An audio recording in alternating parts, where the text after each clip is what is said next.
Hola, ¿qué tal amigos de SOS Córdoba? Bienvenidos de nueva cuenta a esto que es La Caja Negra, el podcast de SOS Córdoba. Mi nombre es Paco Montes y recuerden que intentamos en este contenido pues traerles a personajes relevantes relacionados con la seguridad, tratando de aportar algo que desconocemos y que sumamos a este rubro en general de seguridad y bueno, y más temas que nos van a contar por acá. Pero bueno, antes de presentarles a nuestro invitado de hoy, quiero presentar a mi amigo y colega, Eric Yaco Cruz. ¿Qué tal, Paco, y a todos nuestros amigos y seguidores de la página de SOS Córdoba? Pues es un gusto saludarlos y bueno, espero que hayan tenido una excelente semana. Efectivamente tenemos un invitado, yo en lo personal que conozco de hace años, ha sido también una de las fuentes muy importantes en su momento cuando estuve en el diario El Mundo. Pero bueno, vamos directo con él, ¿no, Paco? Bueno, este es el episodio número 17. 16. No, 17. El 15 fue el del padre Fabricio, al que le mandamos un saludo. Luego estuvo Mariana y ahora está un amigo. Bueno, lo conocemos desde que estaba. Yo lo conozco desde que entré a Diario El Mundo. Igual yo. Y que entré por ahí del 2006, pero empecé a reportear por ahí del 2007, 2008. Él ya era un personaje ya con credenciales dentro de la protección civil. Ya era conocido como Chávez de PC. Y bueno, a él lo conocen como Chávez. Él es Luis Alfredo Chávez. Él es un experto en temas de vialidad y también instructor en prevención de accidentes, con 40 años de experiencia en el área de auxilio. Pero bueno, Chávez, tú cuéntanos, preséntate con la comunidad SOS Córdoba. ¿Quién eres y a qué te dedicas? Y bienvenido. Muchas gracias por la invitación, Paco. Eric, gracias por la invitación también para estar presente aquí con todo el auditorio. Y bueno, mi nombre es Luis Alfredo Chávez Ochoa. Soy técnico pericial en tránsito terrestre y pues también tenemos unas certificaciones dentro del área de lo que es la atención primaria a un evento adverso por la red Conocer a nivel nacional. Somos instructores en materia de prevención y seguridad vial. La experiencia dentro del área de protección civil ha llevado a que tengamos participación en varios eventos y sobre todo eventos que son de gran impacto y que lamentablemente a veces dentro del área de investigación ya de una manera más metódica observas que hay cosas que pudieron ser previsibles y a veces la gran diferencia, ¿no?, entre un incidente y un accidente varía mucho. Mucha gente considera que un accidente es de manera generalizada todo lo que pudiera ocasionarse de forma natural o de manera antropogénica, y esa es la gran diferencia que muchos a veces no le dan esa atención. A veces vemos a 8 columnas, ¿no?, un accidente, así con todas las letras grandes, cuando en realidad posiblemente la mano del hombre fue la que lo provocó. Y esa es la diferencia que a veces me preguntas si tienes esa duda, Eric, en cuanto a la diferencia del accidente o el incidente. El accidente propiamente dicho es cuando una persona, sin saberlo, por causas naturales, un fuerte viento, unas rachas de 80, 90 kilómetros por hora por viento, desteche una casa, salgan volando las láminas, caigan sobre unas líneas de energía eléctrica de mediana tensión, se corte un cable, caiga un cable o esa misma lámina se corte y caiga sobre la persona y la lesión. ¿Sí? Eso es un accidente propiamente dicho. La mano del hombre, la voluntad del hombre no fue posible para detenerlo. A diferencia de que si vas conduciendo un vehículo, agarrando un equipo celular o comiendo algo o distrayendo a lo mejor en el radio o en unas zapatillas que veas por ahí caminando, quiere decir que entonces por velocidad, por descuido se sumen las cosas y entonces tengas un hecho de tránsito. Cambia todo. ¿Por qué? Porque ahí ya se convertiría en un incidente. La mano del hombre, la voluntad del hombre, sí fueron partícipes para que eso sucediera.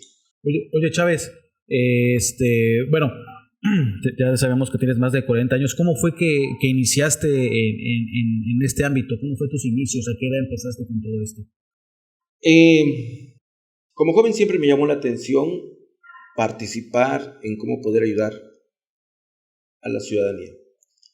En aquellos tiempos mi clave era J14 cuando estuve directamente en Cruz Ámbar,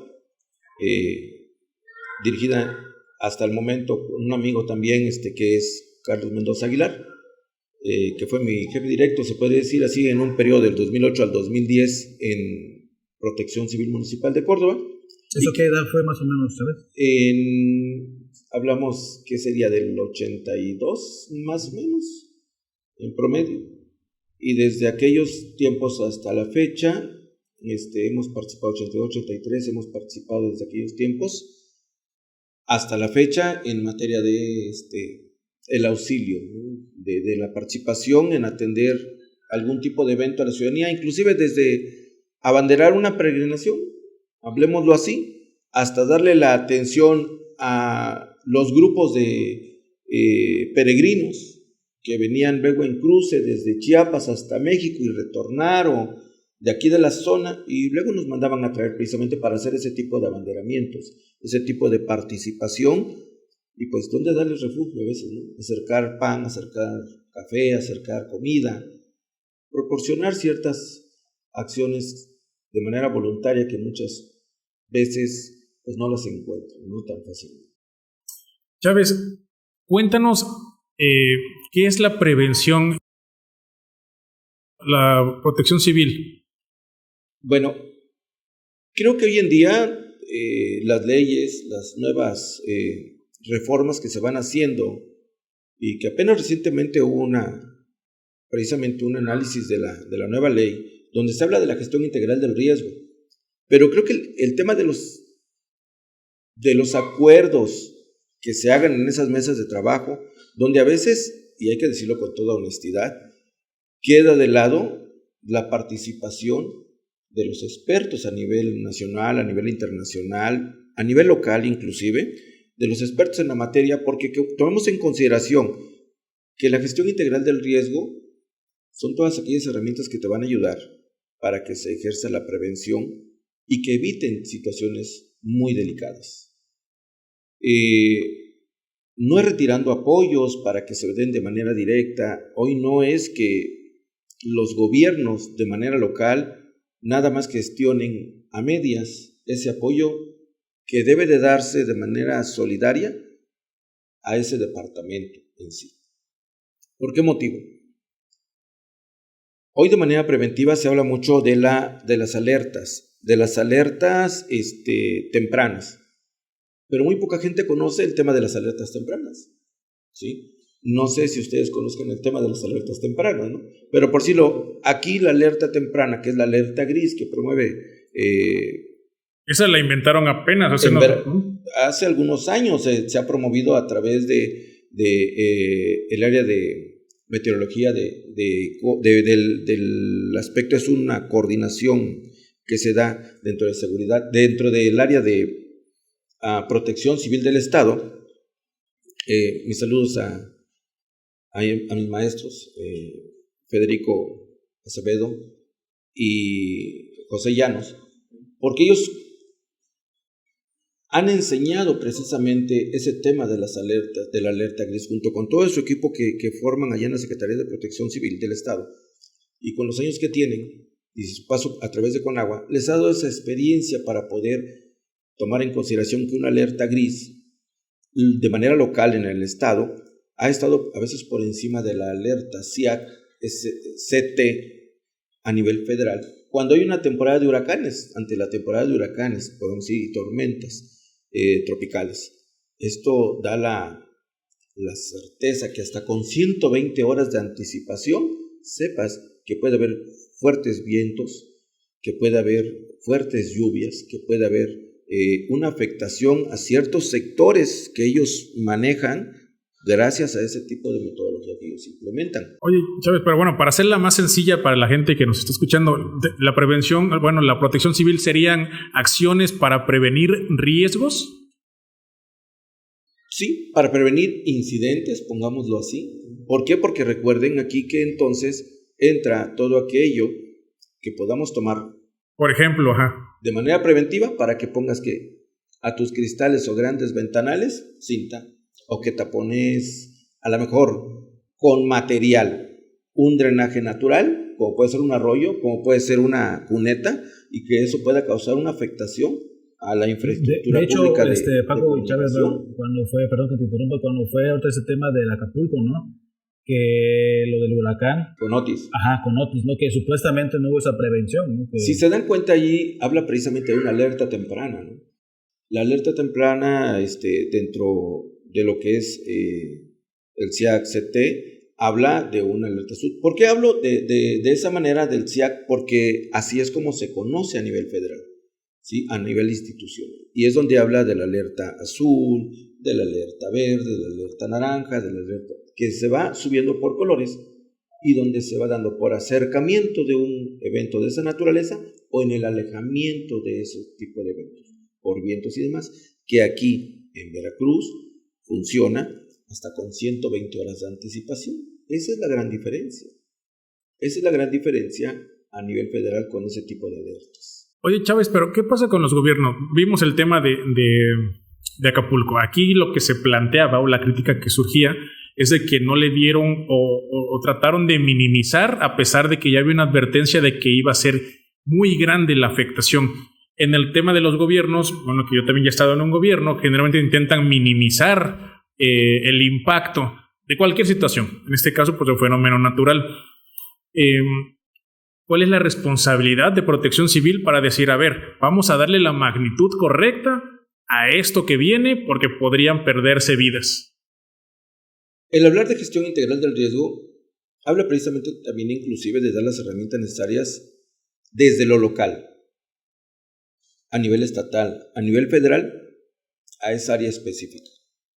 A esa área específica que va a generar ese tipo de alertas o ese tipo de atención primaria ante algún suceso que derive de ese fenómeno natural. Y recordemos, los fenómenos naturales, ¿sí?, no se llaman desastres, es un desastre natural.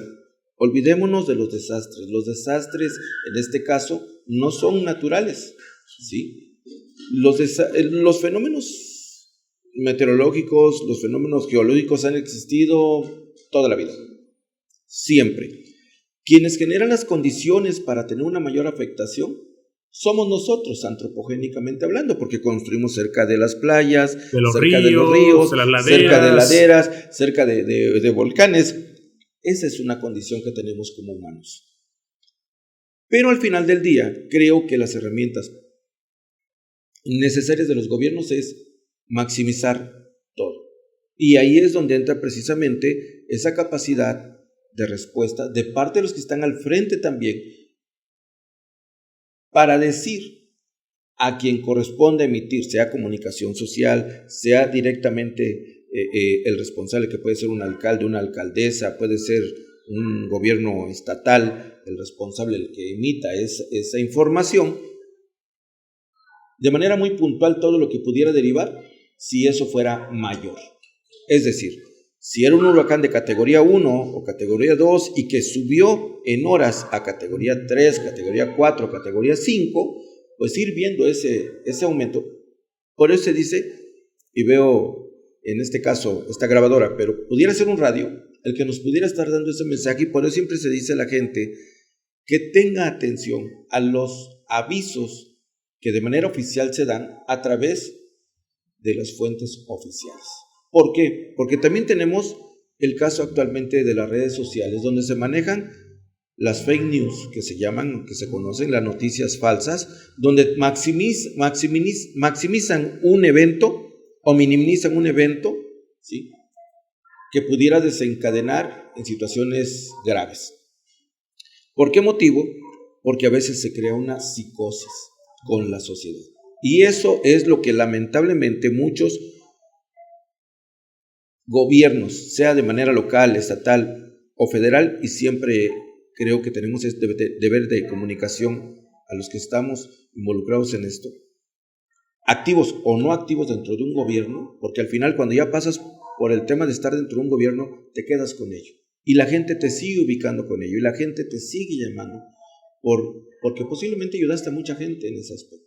Y mucha gente que confía en ti, y cuando tú hablas para pedir el auxilio a alguna dependencia, no dudan que lo que tú le estás diciendo es real. Confían en ti. Y esa es la parte importante donde uno debe de manejarse de manera muy certera para emitir un comentario.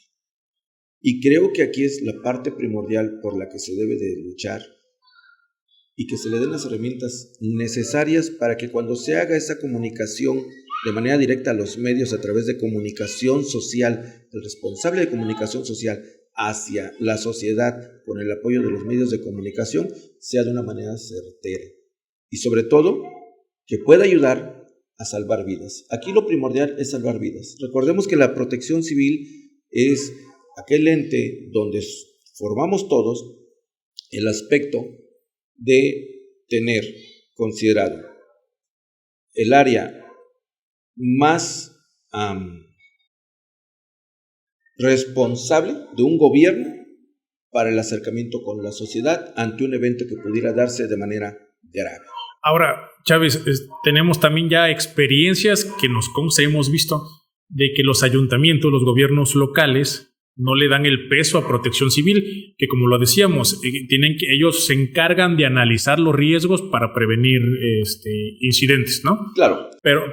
Pero los vemos funcionando de paramédicos, que bueno, que bien que estén capacitados y sean paramédicos, ¿verdad? Pero esa no es su labor principal. Los vemos abanderando, los vemos, no sé, hasta cortando arbolitos, podando arbolitos. ¿Qué está pasando ahí con los gobiernos locales? Mira, lamentablemente, cuando no hay una certeza por parte del que va a estar a cargo de un área, y hablo de manera general, no nada más como protección civil, de manera general, no se tiene una certeza real de lo que se va a hacer, o no tienes ese conocimiento real de lo que vas a hacer, posiblemente invadas algo que no te corresponde. La gestión integral del riesgo habla precisamente de eso, y sobre todo el área de tener a gente que esté con la debida capacitación para poder asumir esa responsabilidad. ¿Y por qué hablo de esto? Porque puede llevar a que tengan inclusive alguna situación de incumplimiento de un deber legal o que puedan cargar con una responsabilidad de tipo penal o administrativo, donde si por desconocimiento haces una labor que no te corresponda, puedes asumir algo por haber dado una instrucción, porque tienes a tu cargo el personal. Protección civil debe de ser de manera directa el área de prevención y debe de actualizar sus atlas de riesgo. Mi pregunta es, ¿cuántos gobiernos han invertido en un atlas de riesgo o en su actualización de un atlas de riesgo? Partamos de ahí y entonces te vas a dar cuenta que todos esos detalles que te pueden dar un dolor de cabeza dentro del gobierno, ¿sí?, son los que más impacto van a tener ante la sociedad. Y entonces, si tú no maximizas esa situación como gobernante, pues simplemente vas a minimizar el posible daño que pudieran tener. Y te va a impactar porque hay gente que te habla para rescatar un perro. Hay gente que te habla para atender las abejas. Hay gente que te habla para rescatar un pájaro que voló y se puso en la punta y que nunca había estado al aire y que lo tenían en cautiverio. Y oye, Chávez, hablando de eso, por ejemplo, cuando tienen que recoger un cuerpo, ¿es responsabilidad de los funerarios o tiene que haber apoyo por parte, en este caso, de Protección Civil o de qué dependencia? ¿De qué grupo? Creo que ahí, y si hablamos de responsabilidades, el área correspondiente que sería la Fiscalía, que tiene que mandar o hacerse cargo a través del área del Departamento de Periciales, son los que deberían de ver ese tipo de acción y tener también gente experta con cual contar o a través de un oficio de las autoridades que pudieran ser. Mi pregunta va, y realmente viéndolo, Protección Civil, ¿es el que tiene que atender esa labor de rescate de una persona fallecida? No. ¿Por qué motivo Porque es sería? prevención. Es correcto. Si recordamos que nosotros, dentro del área preventiva, y hablo de nosotros porque también ustedes forman parte de Protección Civil, ¿no? Como personas, como ciudadanos, forman parte de la sociedad dentro del área de Protección Civil. Si ahorita aquí hubiera un evento mayor, pues tenemos que actuar, ¿no? Que es el lema que la Protección Civil lo hacemos todos, ¿no? Es correcto. Entonces, creo que no correspondería arriesgar a una persona que no tenga la capacidad, porque no todos los elementos a nivel nacional, como Protección Civil o responsable de un área de Protección Civil, cuentan con esa capacitación. Oye, porque, herramientas. perdón, porque es que de ese tema lo platicamos hace unos meses, donde lamentablemente en Atoyac falleció una persona de ese. y la gente que fue a rescatar el cuerpo, ¿verdad? Y que hay que bajar al río y subir, no, sí está muy pesado, pues culpaban, ¿no?, a Protección Civil por no haber apoyado a subir el cuerpo. Aquí va mi pregunta y hablo precisamente en ese aspecto. Mi pregunta va: ¿responsabilizarías tú a Protección Civil si emite un oficio donde tú que le pediste el apoyo para rescatar ese cuerpo y te diga, no contamos con el personal adecuado, debidamente capacitado, con las herramientas necesarias, ni con el equipo necesario para realizar lo que usted nos pide, y no podemos hacer ese descenso, ese rescate y demás? ¿Se vería mal?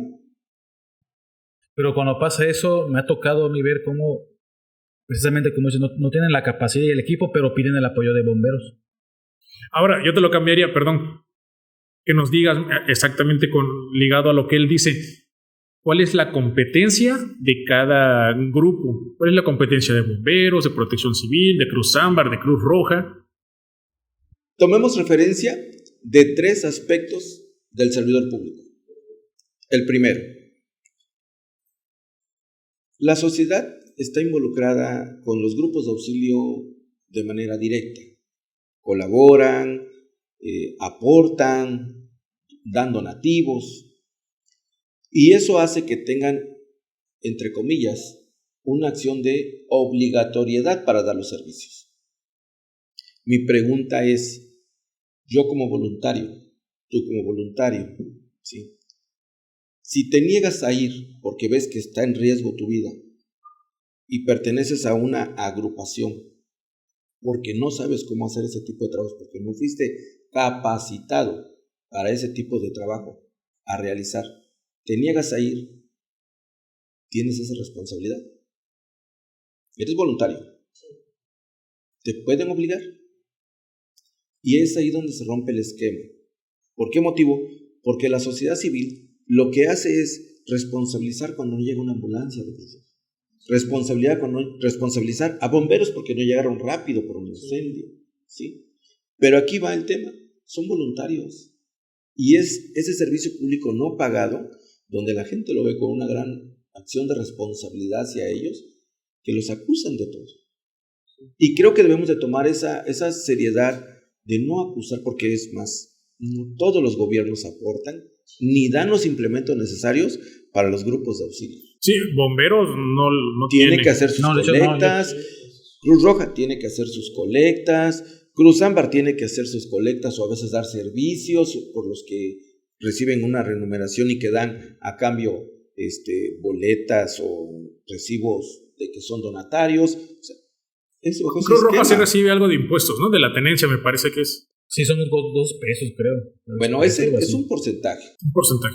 No sé si lo reciban o no lo reciban, ahí sí no te puedo decir en cuestión económica, ¿verdad? Aunque muchos compañeros de lo que yo sé, que son representantes de lo que yo sé, pues a veces no siempre llega. Sobre todo, a lo mejor puede llegar al Estado, a lo mejor puede llegar a la Federación, pero de manera local a veces muchos se quejan de que no hay. Hay inclusive algunas con los 5 pesos o 10 pesos que cooperamos también, ¿no? Y hay algunas dependencias, bueno, hay algunas entidades donde honestamente hasta cierran. Ha habido agresiones inclusive hacia los grupos de auxilio, ¿no? Y eso lo vivimos en el tema de la pandemia, ¿no? Con el COVID-19 muchos compañeros paramédicos no prestaron el servicio, ¿no? Y lo primero que hicieron fue que aquellas personas que tenían algún problema con alguna enfermedad, así es,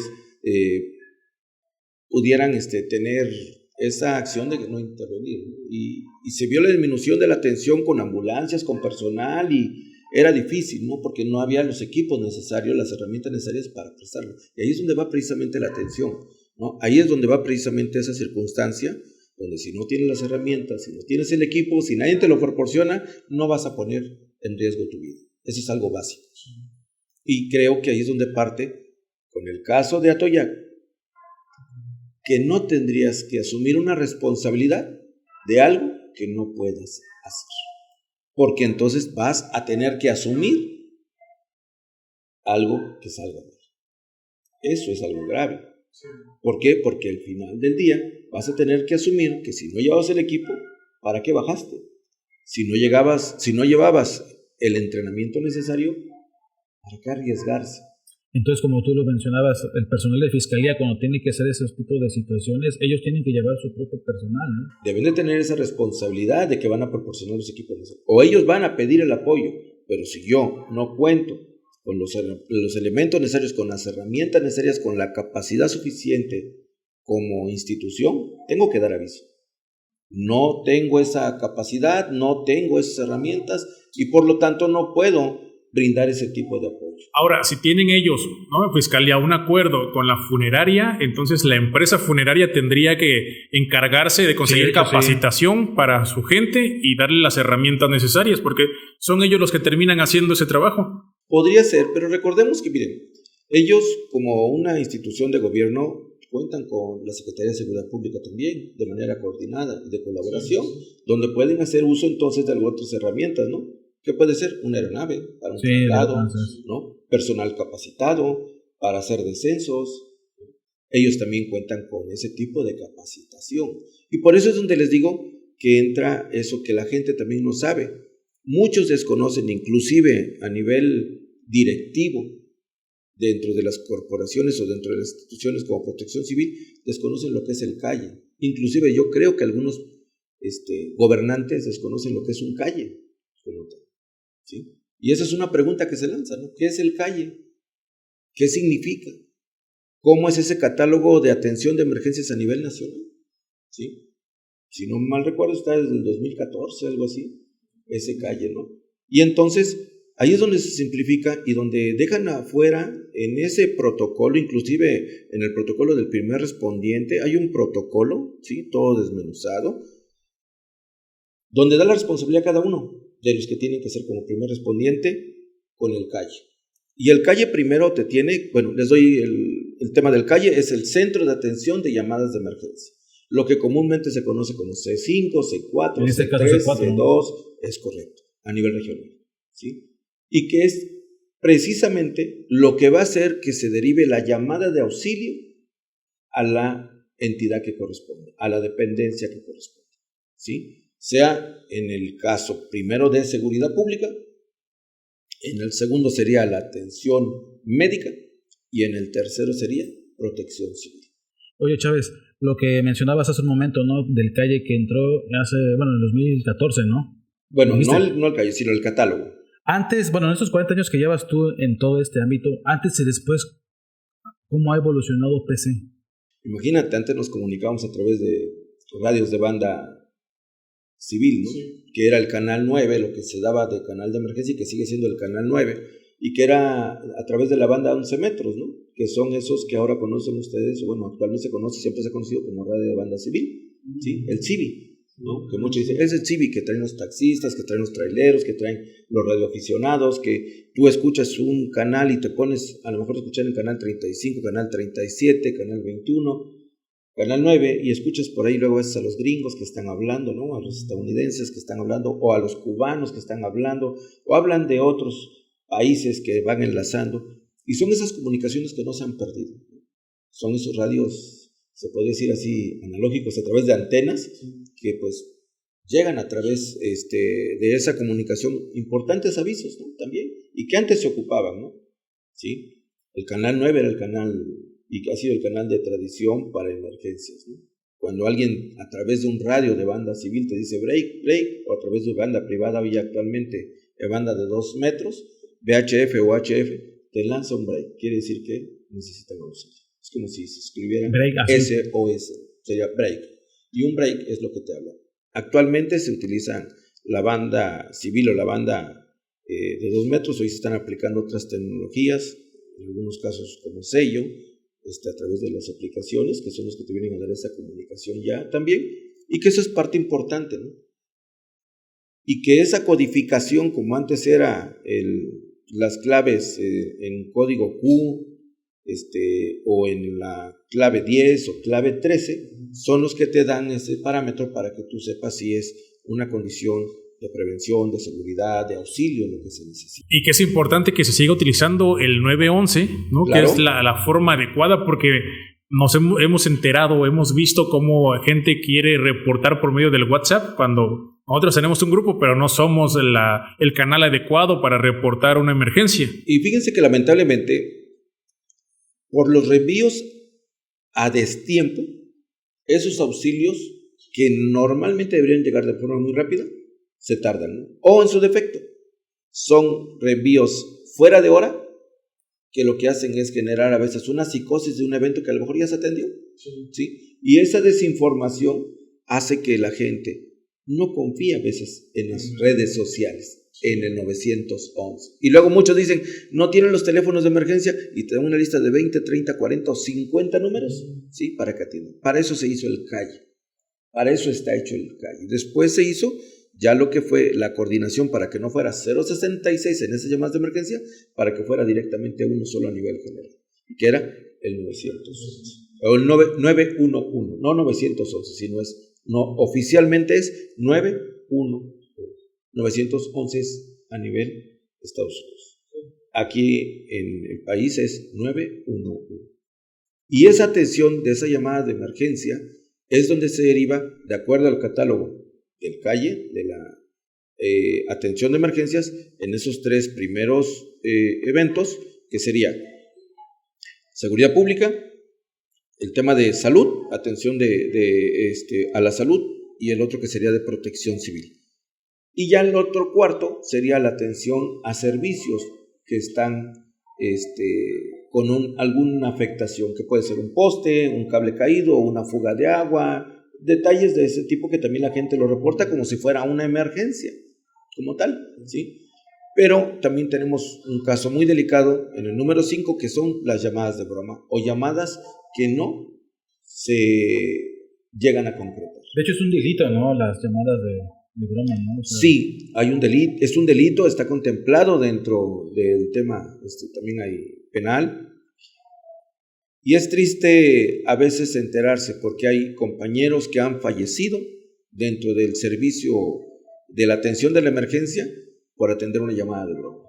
Y en ese desplazamiento, un compañero de Tierra Blanca, hace algunos años, perdió la vida por atender una llamada de broma. Al final del día tuvo un incidente, ¿sí? Tuvo un incidente vial, chocó, falleció. Y era falso. Es triste, ese reporte fue falso. Es triste porque la gente no dimensiona realmente todo lo que implica el atender una llamada de broma. ¿Era de Córdoba? Y todo de Tierra Blanca, ¿sí? Y eso implica que mucha gente no tenga en realidad la magnitud que una llamada de broma puede, la magnitud de afectación que una llamada de broma puede afectar. ¿Sí? Y eso sí es grave. Hay que hacer conciencia con eso, con la ciudadanía. No hagan llamadas de broma. Es complicado, pero no hagan llamadas de broma. Chávez, el otro tema relevante para la población es la afectación que sufrió el Huatusquito. ¿Te acuerdas hace unos años este asunto de peligro con los deslaves? Y platicábamos acerca del riesgo. Pero me hacías ver que finalmente el riesgo pues viene desde que nos asentamos en la ciudad. Mire, lamentablemente, e insisto, la ciudadanía siempre va a ir en contra del gobierno cuando sucede un evento fortuito, una afectación de gran magnitud, algo que sea de alto impacto.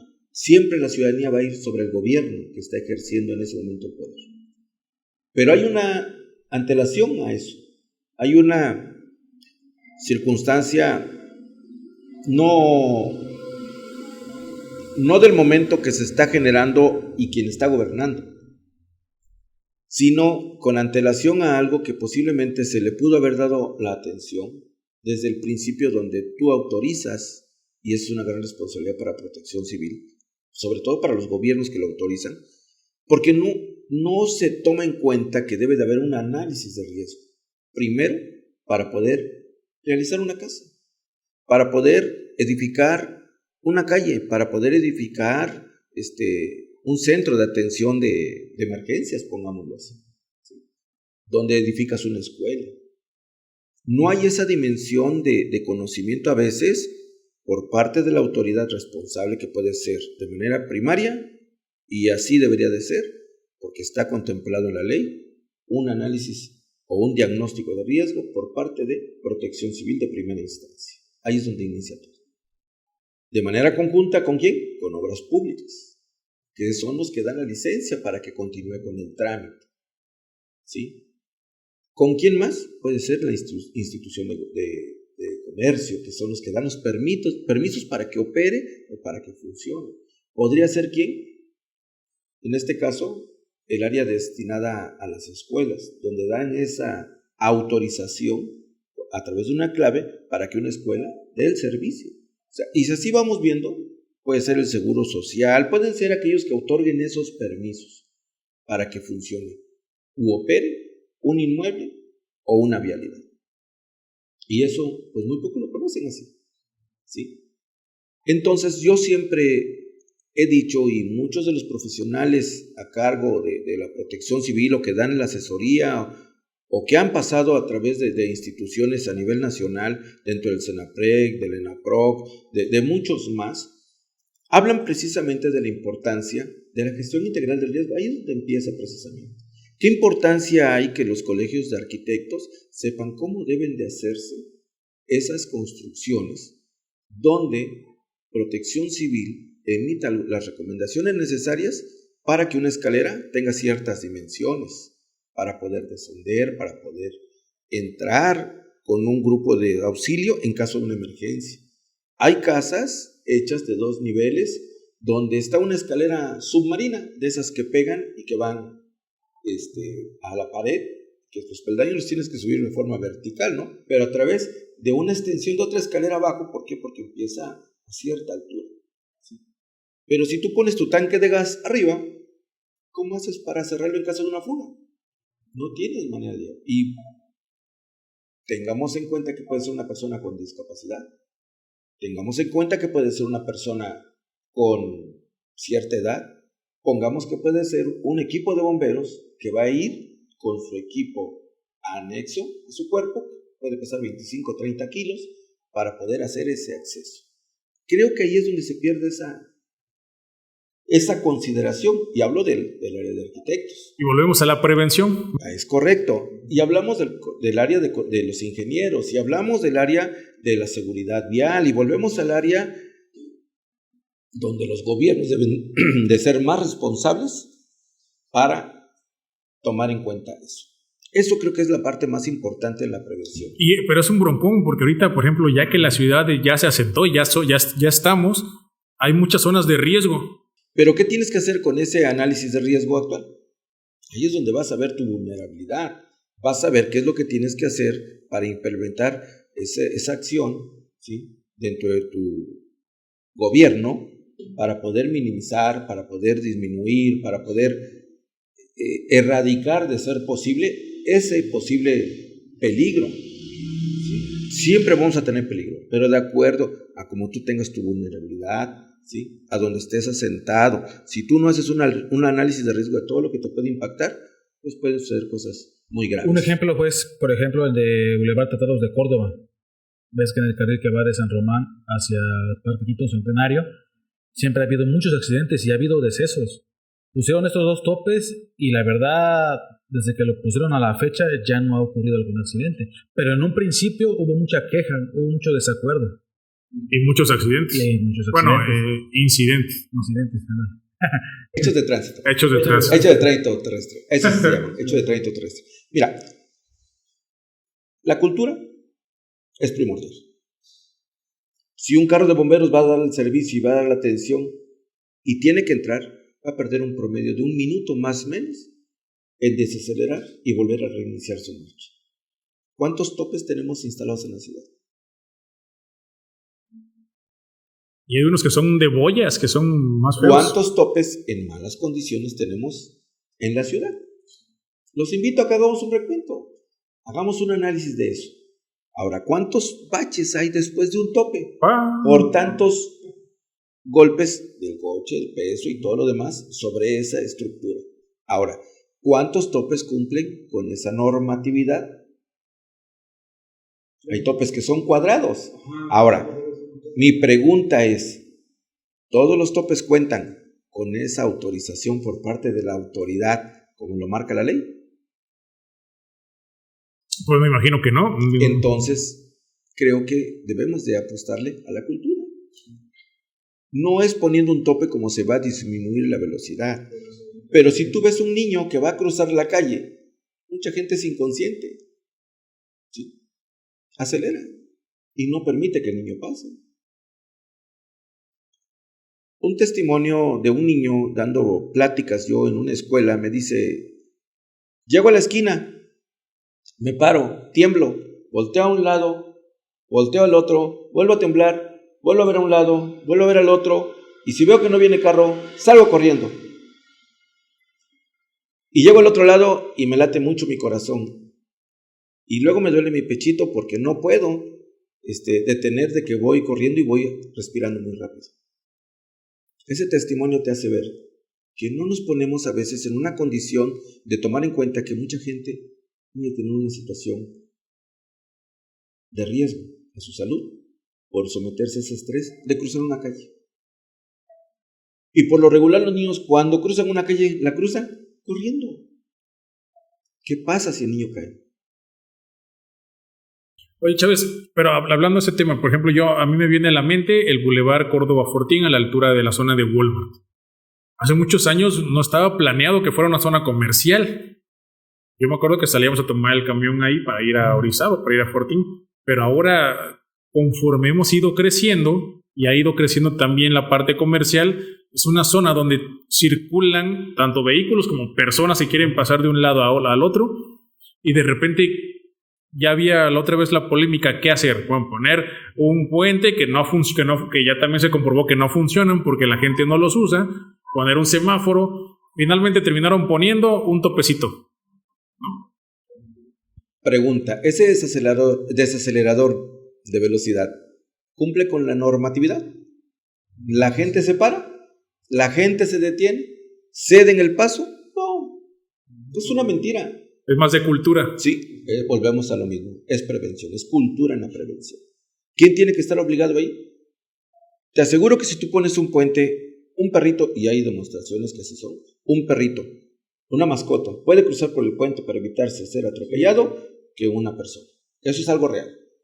Pero algo bien importante también es que la autoridad a veces no debe de, y yo lo he dicho, la autoridad debe de aplicar la ley bajo ese esquema, y creo que a veces la gente ve que si es de forma coercitiva entiende más, pero a veces tenemos como esa cultura de ahora ver que podemos violar, porque nos la vamos a jugar para que veas que a mí no me hacen nada, para que veas que a mí no me van a agarrar, para que a mí no me va a suceder, y en ese juego de que si lo hago o no lo hago, para violentar la ley, sucede un incidente mayor, ¿no? Fíjate que a veces nos hace falta hacer más conciencia y siempre se habla de futuras generaciones. Pero entonces, ¿por qué nosotros no de manera actual, en presente, no en futuro, en presente vemos las cosas tomando en consideración detalles que han pasado atrás para hacer algo hacia futuras generaciones? ¿Y a qué voy? Fui invitado el año pasado a dar pláticas a una escuela donde lamentablemente los padres de un niño fallecieron en un incidente vial, en ese tramo que tú dices. Y el maestro que me invitó ni siquiera sabía que era padre de uno de sus alumnos. ¿Qué sucede con esto? Que mucha gente a veces no tiene esa empatía.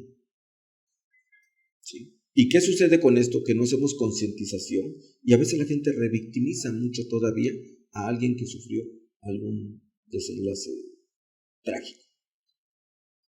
Cuando fui a esa plática con los niños, que fueron varios días y que fueron varios niños, los niños no paran de preguntarte, ¿y por qué esto? ¿Y por qué el otro? ¿Y por qué? ¿Y por qué? ¿Y por qué? Y yo me siento tan atraído a ese tipo de preguntas, porque es lo que hace que tú generes conciencia de lo que se debe de hacer. Y sabes que estás sembrando algo en alguien que a futuro lo puede tomar mucho en cuenta. Los niños son una esponja. Y yo por eso cuando voy a dar una plática con personas adultas, con personas que ya tienen ese conocimiento, siempre les digo que tenemos que aprender a desaprender. Y que vamos a aprender jugando. Y tenemos que aprender a que a través de juegos, a través de esa acción lúdica, podemos generar que haya esa sinergia con los adultos para que vean que tenemos que aprender a desaprender. Muchos ni siquiera saben la diferencia entre conducir y manejar. Así es sencillo. Una cosa es la conducción, otra cosa es el manejo. Y mucha gente ni siquiera lo sabe. Protección Civil tiene un apartado donde tiene que ver con el tema del transporte público. ¿Sí precisamente, no sabía. Y está legalizado. Y está en Gaceta oficial. O sea que es como si fueran como un tránsito del Estado, por así decirlo. Entonces es una parte que tienes que ver, porque transportas materiales peligrosos. ¿Tienen las medidas de seguridad preventivas necesarias? Sí, he visto que han hecho luego operativos en algún municipio para ver, sobre todo los que trasladan gas, ¿no? Es que no nada más es el gas. Sí, residuos en general que sean peligrosos. Residuos o materiales peligrosos. El tema del amoníaco, ¿no? Hubo un incidente hace algunos años en Veracruz, ¿no? Con pastillas de gas. La turbocina, ¿no? Cuando nos tocó el evento de la turbocina, que se cerró la autopista, ¿no? Y que quedó a escasos 3 metros, 4 metros, fue cercano a unos cables de 110,000, ¿no? De Comisión Federal de Electricidad de la autopista. Y que Comisión Federal en este caso nos dijo, por favor, no haga movimientos, puede haber una situación, tenemos que hacer el corte de energía eléctrica de una línea de 110,000 que abarca varios municipios y que nos va a afectar mucho a las empresas. Tenemos que ver cómo vamos a canalizar esa energía para que cuando cerremos este circuito, los demás puedan seguir teniendo el suministro. Oye, Chávez, bueno, para pasar pues ya al tercer tema, tú eres parte de Taxi Más Fácil, donde pues también se encargan de dar cursos de seguridad vial y prevención. Cuéntanos más sobre esto. Fíjate que a través de mis vivencias, a veces tienes que tomar los malos comentarios de alguien para que te muevas y para que puedas cambiar muchas cosas. Primero, hacia tu persona. Era yo muy afín a estar ayudando, bueno, dentro del área de los temas de ayudar, de andar abanderando a los compañeros, ver si alguien chocaba y que salíamos según correteando al que había hecho ese incidente. En aquellos tiempos se creó precisamente esa situación donde era mucha la solidaridad de los compañeros de taxi, muchos conductores, y por eso le decías, no le vayas a pegar un taxi porque se te vienen todos encima, ¿no? Bueno, hasta la fecha. Habla de solidaridad. Acabamos de ver un evento apenas de seguridad social donde se vieron afectadas las vialidades de manera muy directa, afectando a mucha gente, pero porque hubo solidaridad. La sociedad se manifestó, una situación de inconformidad social se manifestó, y si su objetivo era uno, lo lograron. Bien. ¿Qué pasa cuando se pierde esa solidaridad y llega a existir una situación donde te encuentras solo sin que nadie te respete? ¿Qué sucede? Te sientes impotente, no puedes generar una situación para poder ayudar, en medio de todo el lugar no puedes nadie que te pueda apoyar. Y lo escuchaba yo apenas del compañero, ¿no? De Pipiri, ¿no? Que apenas tuvo esta situación en plática con ustedes y hablaba precisamente de eso, ¿no? Lo que se siente en esa soledad de que no tengas nadie cerca. Y en lo que llega un grupo de auxilio, un grupo de respuesta. Si te das cuenta, todo es en base a lo mismo. ¿Qué créeme que eso hizo en mí que tuviera la decisión de continuar con mis estudios ya en el taxi. De muy joven no terminé mis estudios, estaba yo estudiando histopatología, la disección de los cuerpos para embalsamamiento y demás, hace muchos años, estaba yo muy chavo, y no terminé mis estudios. Me di por el comercio con mi familia y demás, y eso hizo que yo al final del día, 91, 92, aún teniendo nosotros un comercio familiar, llegaron en aquellos tiempos el tema de los permisos navideños, donde ponías a trabajar un vehículo porque no había suficientes carros, coches, hoy hay demasiados, no había ese servicio. Entonces te dieron unos permisos antes de entregar las placas nuevas en aquellos tiempos, dieron unos permisos navideños que era por el periodo de diciembre hasta el 6 de enero, promedio, esos días. Y ahí fue donde por primera vez abordé yo un vehículo. Eran los que llamaban un huevito, un Datsuncito de los de muelles, y que es con el que empecé a hacer esos pininos. Hice en promedio, o tengo un antecedente promedio de 18 años dentro del transporte público de manera directa. Mi concesión, actualmente mi concesión tiene un promedio de 20 años, y empecé como chofer, se podría decir así, en aquel momento como chofer. Muchos iniciamos así, pero muchos han terminado con hijos hoy médicos, ingenieros y demás, con profesión. Muchos se han esforzado por tener lo propio. Y por eso a veces la gente piensa que uno de los empleos que más pudieras hacer o menor pudieras llegar a hacer porque no tienes, entre comillas, estudios, es ser taxista. Quiero decirles que no es así. Es algo donde es una labor muy noble, donde si te empeñas en hacer algo, puedes lograr muchas cosas. Yo ahí terminé, gracias a ello terminé mis estudios. Gracias a ello he sido invitado a participar en instituciones como ICATBER, en instituciones en aquel tiempo como INJUVER. He tenido acercamientos y hemos hecho trabajos con COEPRA, Consejo Estatal. ¿No repites licenciatura en qué? Tengo estudios técnicos, soy técnico en el área de tránsito terrestre, soy perito técnico en el área de tránsito terrestre, tengo conocimientos en otras áreas dentro del área de criminalística y criminología, y sobre todo tengo certificaciones en la red Conocer para dar la instrucción. He sido maestro solidario, instructor solidario dentro de la UPAP en materia de la licenciatura de protección civil, y a través de mi colaboración con el Estado, a través de la Coordinación Regional de Protección Civil a cargo de Carlos Mendoza, estuvimos colaborando directamente para el Estado en la Secretaría de Protección Civil en varias situaciones en 12 municipios de manera directa, pero aparte en los otros municipios donde nos pedían actividad. Hemos trabajado con empresas para ver lo de los comités locales de ayuda mutua. He sido instructor dentro de empresas como Holcim, Lafer Holcim. He sido instructor para empresas como Mabarak y dentro de algunos otros institutos más.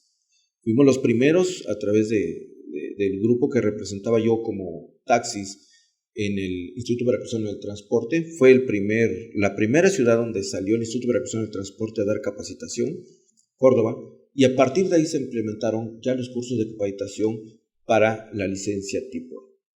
A través de mi paso, dentro ya como protección civil y dentro de esas áreas de colaboración, he dado instrucción a más de 10.500 solicitantes de la licencia tipo A, y en esas entrevistas cara a cara con los compañeros conductores, pues nos hemos dado cuenta de las situaciones que se viven. ¿Cómo cuáles? Pues el tema donde a veces te vas dando cuenta que psicológicamente vas desarrollando ciertos sentidos. Percibes cuando alguien que va a tu lado tiene ciertos problemas, te empiezan a platicar vivencias, hay gente que te trata de cuestionar, y creo que aquí nosotros tenemos que ver algo hacia el gobierno, solicitarlo hacia el gobierno en lo que es medicina preventiva.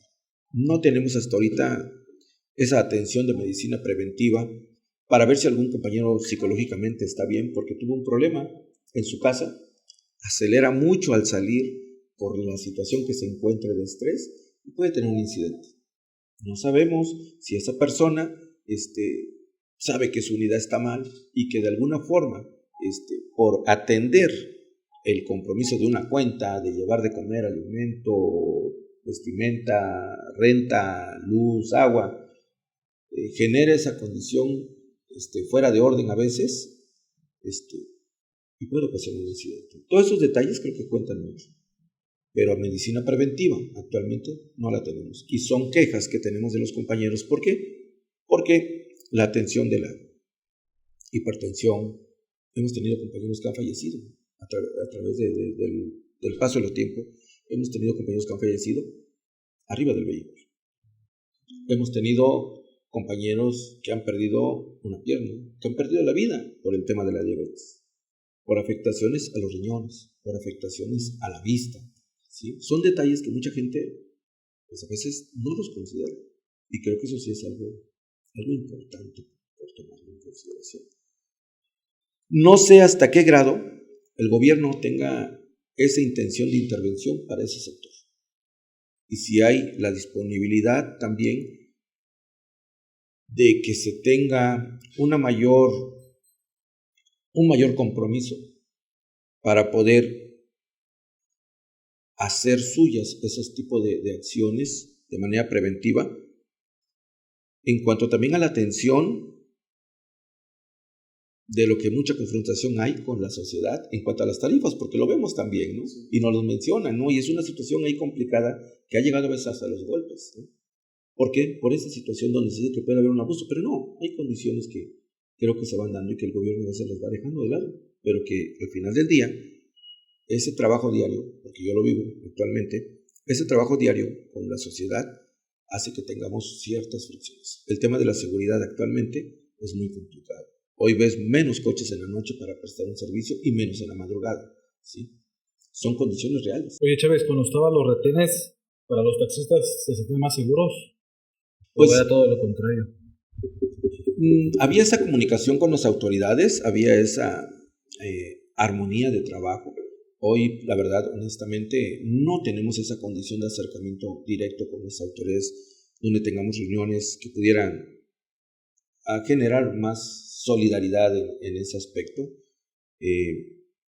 Muchos compañeros, y lo digo real, han perdido documentos porque se les retiran a veces algunas entidades de seguridad pública. A veces la invasión de seguridad pública en competencias que no son las suyas, como revisar documentos. Creo que eso también implica mucha situación, a veces podríamos decir así, de incertidumbre con los compañeros. Y eso también tenemos que decir. Hay situaciones donde por competencia tú no debes de intervenir, por competencia no debes, ya ves, hasta ellos reclaman.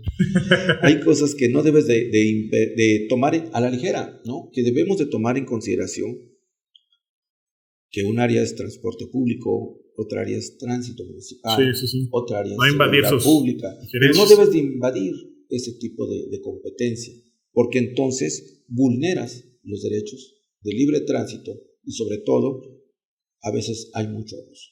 Y eso también tenemos que decir. Oye, Chávez, se nos acabó el tiempo. Te queremos agradecer. ¿Algún número o dónde te pueden contactar las empresas que quieran acercarse a ustedes para capacitaciones? ¿Escuelas? Sí, tenemos también hay un tema de registro con escuelas primarias. Y sobre todo, bueno, si quieres, vamos a hacer un ejercicio.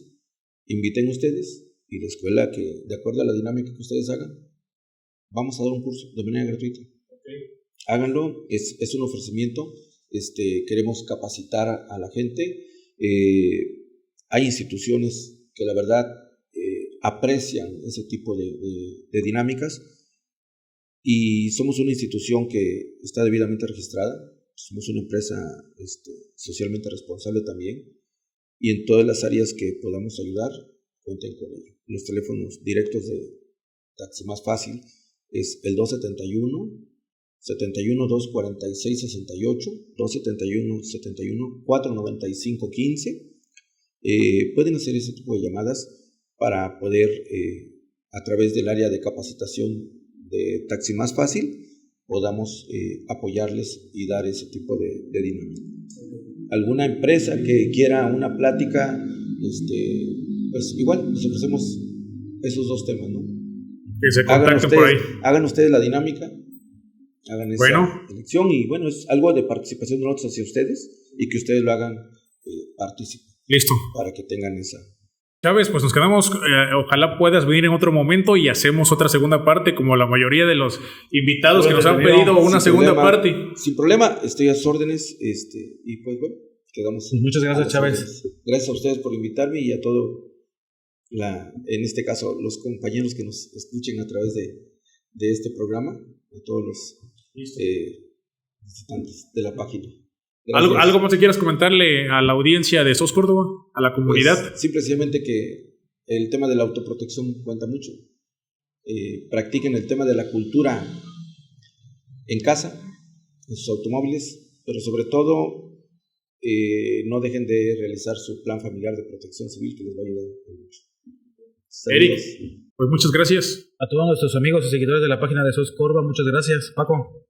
Pues amigos, nos vemos la próxima semana en el siguiente capítulo. Que tengan un excelente día, una excelente tarde y una excelente noche. Hasta luego.